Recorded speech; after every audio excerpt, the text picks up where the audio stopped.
Hello दोस्तों, स्वागत है आपका मेरे यूट्यूब चैनल पर जिसका नाम है स्वराज्य क्लासेस। आज से हम 10th स्टैंडर्ड का साइंस का जो पोर्शन है, जो पार्ट रहने वाला है, वो फिर से स्टार्ट करने वाले हैं। It will be helpful for the 10th standard students.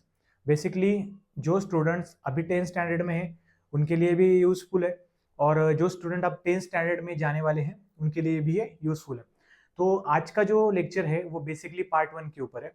Part 1 का जो लेक्चर है, अगर आप समरी देखेंगे कि अगर लेक्चर सर कैसे होंगे या फिर शेड्यूल कैसा होगा, तो हर एक लेक्चर के स्टार्टिंग में आपको कुछ टिपिकल पॉइंट दिए गए कि इस लेक्चर के अंदर आपको क्या क्या पढ़ना है। जैसे कि ग्रेविटेशन के अंदर आपको पॉइंट दिए, gravitation, Kepler's law, acceleration due to gravity, free fall etcetera. तो हर एक लेक्चर में हम क्या करेंगे, वैसा एक एक टॉपिक कवर करेंगे। तो इसके अंदर बेसिकली कितने टॉपिक्स दिए आपको? 7 टॉपिक्स दिए। तो आने वाले 7 लेक्चर्स में या फिर 9 लेक्चर में, 7 से 10 लेक्चर के अंदर हम ग्रेविटेशन को चैप्टर को अच्छी तरीके से खत्म कर देंगे। अब इंपॉर्टेंट टॉपिक ही लोगे क्या सर? नहीं, बिल्कुल नहीं। पूरे मंथ भर में आपके लिए मैं जो लेक्चर्स प्रोवाइड कर रहा हूँ उसको आप देख सकते हो। अगर लेक्चर्स ऐसे लग रहे हैं कि थोड़े कम इंफॉर्मेटिव है या फिर कुछ कम कुछ इसमें जो डिपेंड क्राइटेरिया है या फिर जो नॉलेज है वो कम है, तो आप बेशक छोड़ सकते हो। बट अगर इंफॉर्मेटिव है तो प्लीज़ चैनल को सब्सक्राइब कीजिए और यहाँ से अच्छी तरीके से रूटीन फॉलो करो। लेक्चर्स बहुत से बहुत 15 to 20 मिनट्स के ही होंगे, क्योंकि आई होप कि 20 मिनट्स के लेक्चर सफिशिएंट है। पर अगर आपके कुछ डाउट्स है तो आप वो कमेंट्स में पूछ सकते हो, और फर्दर क्लासेस के अंदर जब मेरा फुलफिल क्राइटेरिया हो जाएगा लाइव लेक्चर्स का, तो I will be conduct live lectures. तो फर्स्टली स्टार्ट करते ग्रेविटेशन। तो आज का जो चैप्टर है हम स्टार्ट करने जा रहे हैं ग्रेविटेशन से। That is the first parts. एक पहला पार्ट है साइंस का, 10th स्टैंडर्ड का, और उसके अंदर आज हम देखने वाले ग्रेविटेशन के बारे में। पर बेसिकली पहले ग्रेविटेशन को पढ़ने से पहले आपको एक क्वेश्चन दिया गया है, what are the effect of the source of the force acting on the object. तो कैन यू रिकॉल में ये चीज इस वजह से दी गई है क्योंकि 9th स्टैंडर्ड के अंदर आपने अच्छी तरीके से पढ़ा है कि फोर्स किसी भी ऑब्जेक्ट के ऊपर कैसे वर्क करता है। किसी भी ऑब्जेक्ट की मैग्नीट्यूड, डायरेक्शन, शेप, साइज बदलने के लिए हमें फोर्स की जरूरत होती है। Force can change everything. मतलब क्या होता है कि फोर्स का जो इफेक्ट है, फोर्स इफेक्ट डिपेंड करता है, depends on it's nature, on it's nature. I am so sorry for the background sound, but it will be resolve very soon. अगर जब मैं लाइव क्लासेस लूंगा तो लाइव क्लासेस थोड़ी लेट ही लूंगा, जिस वजह से मुझे बैकग्राउंड साउंड्स के इश्यूज नहीं आएंगे। तो देखिए दोस्तों, बेसिकली जो फोर्स होता है, फोर्स अफेक्ट करता है आपके नेचर को, या जो भी फोर्स का अफेक्ट होता है वो उसके नेचर पर डिपेंड होता है कि अगर आप ज्यादा फोर्स लगाते हो तो उस ऑब्जेक्ट पर क्या रिएक्शन आएगा, क्या कैसा इफेक्ट आएगा। तो ये सारी चीजें उस फोर्स के नेचर पर डिपेंड करती है। तो आप फोर्स से क्या चेंज कर सकते हो, उसका इफेक्ट क्या क्या हो सकता है। आप उसका मैग्नीट्यूड चेंज कर सकते हो, उसके बाद आप उसकी डायरेक्शन चेंज कर सकते हो। ऑब्जेक्ट की आप डायरेक्शन चेंज करने के लिए आपको फोर्स की जरूरत होती है। आपको अगर ऑब्जेक्ट का शेप चेंज करना है तो आपको फोर्स चाहिए। आपको साइज चेंज करनी है तो आपको फोर्स चाहिए। अगर कोई भी ऑब्जेक्ट मोशन में है, उसे रेस्ट में लाना है, तब भी आपको फोर्स चाहिए। कोई भी ऑब्जेक्ट अगर रेस्ट में है, अगर उसे मोशन में लाना है, तब भी आपको फोर्स चाहिए। मतलब बहुत सारी चीजें डिपेंड करती है फोर्स के ऊपर। सेकंड क्वेश्चन आपको दिया गया है, what are the type of the forces are familiar with. आप कौन से टाइप के फोर्सेस से फैमिलियर हो। आपने बहुत सारे फोर्सेस देखे, आपने मस्कुलर फोर्सेस देखे, आपने ग्रेविटेशनल फोर्सेस देखे, आपने मैग्नेटिक फोर्सेस देखे। हर एक फोर्स का हर एक विविध स्पेसिफिक क्राइटेरिया होता है। हर एक फोर्स का एक स्पेसिफिकेशन होता है कि इस वजह से वो फोर्स वर्क करता है। और थर्ड आपका क्वेश्चन है, what do you know about the gravitational force. तो ग्रेविटेशनल फोर्स क्या होता है? देखो दोस्तों, ग्रेविटेशनल फोर्स को समझने से पहले आपको ग्रेविटेशनल फोर्स के बारे में 4 चीजें पता होनी चाहिए।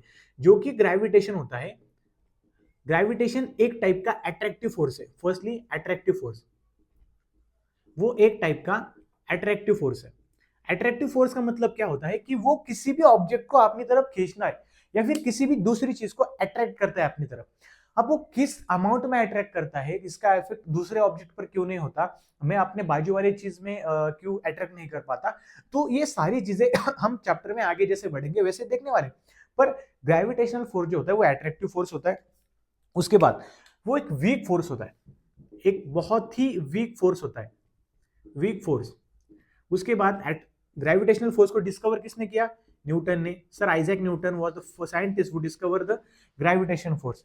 और उसके बाद चौथा पॉइंट अगर देखा जाए तो वो मास पर डिपेंड होता है, मतलब डायरेक्टली प्रोपोर्शनल होता है ग्रेविटेशनल फोर्स मास की, जितना ज्यादा मास होगा उतना ज्यादा ग्रेविटेशनल फोर्स आपको देखने को मिलेगा। देखिए दोस्तों, पहला पॉइंट क्या है कि वो अट्रैक्टिव फोर्स है, यानी कि वो दूसरी चीजों को अट्रैक्ट करता है। दूसरी बात यह है कि ग्रेविटेशन फोर्स एक वीक फोर्स है। वीक फोर्स का मतलब क्या है कि वो वर्क तो करता है, हर यूनिवर्स की हर चीज पर वो वर्क करता है, पर जिस अमाउंट में वो वर्क करता है या फिर जितना अमाउंट वो लगाता है दूसरे के ऊपर, वो बहुत ही ज्यादा कम होता है। यूं कहो कि शेर के काटने में और चींटी के काटने में जितना फर्क होता है ना, तो वैसा ही कुछ होता है कि आप कंज्यूम कर रहे हो ग्रेविटेशनल फोर्स एक टाइगर की बाइट जितना है, पर वो एक्चुअली होता है चींटी के बाइट जितना, तो बहुत ही कम फोर्स होता है। उसके बाद ग्रेविटेशन फोर्स क्या होता है, सेंटर की तरफ प्ले होता है, मतलब उसके अंदर किसी भी ऑब्जेक्ट का centre can play very important role in the gravitation force. कोई भी ऑब्जेक्ट का सेंटर जो होता है वो दूसरे ऑब्जेक्ट को अपनी तरफ अट्रैक्ट करता है with the help of gravitation. But कहां अट्रैक्ट करता है, अपने सेंटर की ओर। कहां अट्रैक्ट करता है, सेंटर की ओर। कंसीडर कीजिए कि आपके पास एक अर्थ है, यू मैंने अर्थ बना दी, तो अर्थ के ऊपर कहीं पर भी कोई भी ऑब्जेक्ट है, यू कंसीडर कीजिए एक बॉल है। वो बॉल क्या है कि अर्थ के ईस्ट नॉर्थ डायरेक्शन में, कौन से डायरेक्शन में, नॉर्थ डायरेक्शन में एक बॉल है, वो अर्थ के ईस्ट डायरेक्शन में, और एक बॉल है जो अर्थ के ईस्ट डायरेक्शन में, और चौथी बॉल जो है, मतलब 4 डायरेक्शन के ऊपर मैंने 4 बॉल्स लगा दी। अब चारों बॉल्स कहां क्या होगी, अर्थ पर ही गिरेगी। तो अर्थ पर गिरेगी मतलब वो यहां पर गिरेगी। जो नॉर्थ की बॉल है, जो फर्स्ट बॉल है अपनी, वो कहां पर गिरेगी, स्मॉल ए की पोजीशन में गिरेगी। जो ई की बॉल है वो यहां पर गिरेगी, ये बॉल है जो यहाँ पर सी पोजीशन पर गिरेगी, और ये बॉल है डी पोजीशन पर गिरेगी। क्या ऐसा हो सकता है कि जो बॉल यहाँ पर प्रेजेंट है वो बॉल ए पोजीशन पर गिरेगी? जी बिल्कुल नहीं हो सकता।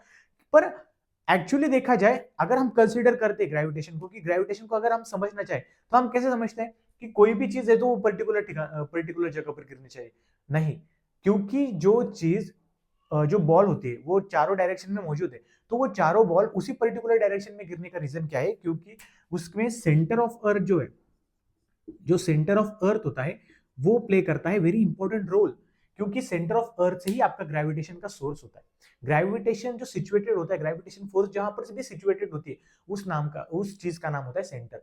तो किसी भी सेंटर का, किसी भी ऑब्जेक्ट का सेंटर यहाँ पर ग्रेविटेशन के पुल के लिए या फिर अट्रैक्शन के लिए बहुत ही बड़ा रोल प्ले करता है। उसके बाद होता है मास। अब देखो, अगर हम कंसिडरेशन करें जो मास डिफरेंस होता है मास के अंदर का, आपने वेट और मास अच्छी तरीके से पढ़ा है, वेट क्या होता है और मास क्या होता है। तो जो मास होता है ना, वो बहुत ही ज्यादा इंपॉर्टेंट रोल प्ले करता है। यानी कि जो डिफरेंस होता है मास के बीच के, अगर आप डिफरेंस देखिए कि अर्थ का जो मास है और अपना जो मास है, तो वो दोनों मासेस के बीच में क्या है कि बहुत ज्यादा बड़ा डिफरेंस है। अर्थ का जो मास है वो हमसे बहुत गुना ज्यादा है, और हमारा जो मास है अर्थ से बहुत कम है। तो इस वजह से क्या है, इतना जो ह्यूज डिफरेंस है, इतना जो बड़ा डिफरेंस है, which can be create the gravitation effectful. मतलब अगर मैं कहूँ कि सर आप ये क्यों नहीं कहते कि एक चींटी के अंदर और एक हाथी के अंदर अगर ग्रेविटेशन देखा जाए तो वो नहीं दिखता? क्यों? क्योंकि वो डिफरेंस भी बहुत कम है ग्रेविटेशन के रोल प्ले करने के लिए। डिफरेंस कैसा चाहिए, इतना बड़ा डिफरेंस चाहिए कि जिस वजह से हम किसी भी चीज को खींच पाए। तो मास कैसे रोल प्ले करता है इस सब चैप्टर के अंदर हम देखने वाले थे। तो बेसिकली ये पूरा इंट्रोडक्शन है आपका ग्रेविटेशन का। इसके अंदर हम सर्कुलर मोशन देखेंगे, सेंट्रीपिटल फोर्स देखेंगे, के प्लस के लॉ है, यूनिवर्सल लॉ ऑफ ग्रेविटेशन है, तो बहुत सारी चीज इसके अंदर देखने वाले हैं। तो ये हो गया आपका बेसिकली इंट्रोडक्शन। तो देखिए दोस्तों, इंट्रोडक्शन से पहले आपको एक टॉपिक दिया गया है, उसका नाम है फोर्स एंड मोशन। तो फोर्स एंड मोशन को जानने से पहले आप एक ध्यान में रखिए कि आपको न्यूटन के 3 लॉ ऑफ मोशन के पता होने चाहिए। पहला लॉ जो होता है law of inertia. Law of inertia, inertia का लॉ ऑफ क्या करता है कि वो स्टेट के ऊपर वर्क करता है। यानी कि फोर्स लगाने के बाद वो जो ऑब्जेक्ट है वो अपना जो स्टेट होती है वो छोड़ने के लिए थोड़ा समय लेती है या फिर नहीं छोड़ती। अगर कोई भी ऑब्जेक्ट रेस्ट में, उसको फोर्स लगाने के बाद वो मोशन में आएगी, तो जो मोशन में आने से पहले जो रेस्ट तक का वो जो टाइम है, तो वो हो गया उसका इनर्शियल जोन। तो उस जोन के अंदर वो ऑब्जेक्ट किस में, इनर्शिया के जोन में। सेकेंड है आपका momentum, law of momentum. Law of momentum, law of momentum के अंदर आपको एक फॉर्मूला दिया गया है, F is equal to M. ये फॉर्मूला आपको बहुत बार काम में आएगा, तो ये ध्यान में रख लीजिए, F is equal to M. इसका मतलब F क्या है आपका, फोर्स, m क्या है आपका, mass of object, mass of object, और a क्या है आपका, एक्सेलरेशन। मतलब किसी भी चीज को अगर एसेलरेट करना है या इसको मोशन में लाना है, तो आपका जो एसेलरेशन का पावर है या फिर एसेलरेशन डिपेंड किस पर करेगा, मास के ऊपर और फोर्स के ऊपर। जितना फोर्स आप उस ऑब्जेक्ट पर लगा रहे हो, जितना उसका मास है, उसके हिसाब पर, उसके डिपेंडेंसी पर डिपेंड करता है कि वो ऑब्जेक्ट कितना एसेलरेट होगा। तो ये इसके लॉ ऑफ मोमेंटम के अंदर बताया गया है। और थर्ड है आपका एक्शन रिएक्शन। किसी भी ऑब्जेक्ट के ऊपर अगर आप फोर्स लगा रहे हो तो वो ऑब्जेक्ट जैसे एक्शन दिखाएगा उस उतनी ही उतनी ही डायरेक्टली प्रोपोर्शनल उसकी रिएक्शन होगी। अगर मैं x amount of force x object पे ऊपर लगा रहा हूं उसको हिट करने के लिए, तो उसका जो रिएक्शन फोर्स होगा वो उतने आएगा। तो ये है न्यूटन के 3 लॉ। फोर्सेस के बारे में अगर बात करें तो फोर्सेस होता है एक फिजिकल अट्रैक्शन होता है to change the state. Force जो होता है, अगर मैं फोर्स की बात करूं तो force is equal to physical attraction between object to change its state। तो फोर्स एक ऐसी तरह की चीज है कि किसी भी ऑब्जेक्ट का क्या बोलते हैं उसको स्टेट चेंज करने के लिए जिस चीज की रिक्वायरमेंट है उसे कहते हैं फोर्स। अब फोर्स का यूनिट होता है, तो यूनिट क्या होता है फोर्स का? पहला यूनिट होता है न्यूटन, जो कि एमकेएस यूनिट है, स्टैंडर्ड यूनिट है। और उसके बाद होता है डायन। डायन एक सीजीएस यूनिट है। अगर आपको डिफरेंस बताया जाए न्यूटन और डायन में कितना है, तो 1 न्यूटन की कीमत होती है 10⁻7 डायन। ठीक है, तो ये याद रखिए। अब फोर्स क्या होता है? किसी भी टाइप का एक पुश और पुल होता है। एनी टाइप ऑफ पुश और पुल, मतलब किसी भी एनी टाइप ऑफ पुश और पुल, यानी कि किसी भी ऑब्जेक्ट को अगर पुश करे या फिर पुल करे, तो जो वहां पर घटित हो रहा है या फिर जो क्वांटिटी वहां पर लग रही है उसे कहते हैं फोर्स। तो बेसिकली यहां तक आपका इंट्रोडक्शन लेक्चर था। आगे वाले लेक्चर में हम देखेंगे सर्कुलर मोशन, सेंट्रीपिटल फोर्स और बहुत सारी चीजें।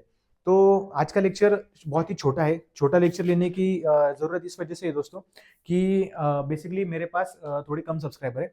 ये एक रेफरेंस वीडियो है आपके लिए कि आप आपके दोस्तों के साथ ये वीडियो शेयर कीजिए।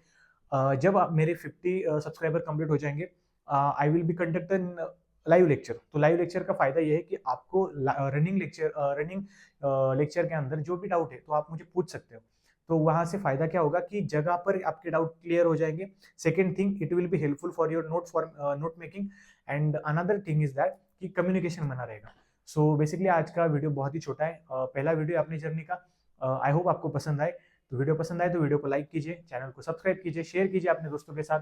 और थैंक यू, जय हिंद।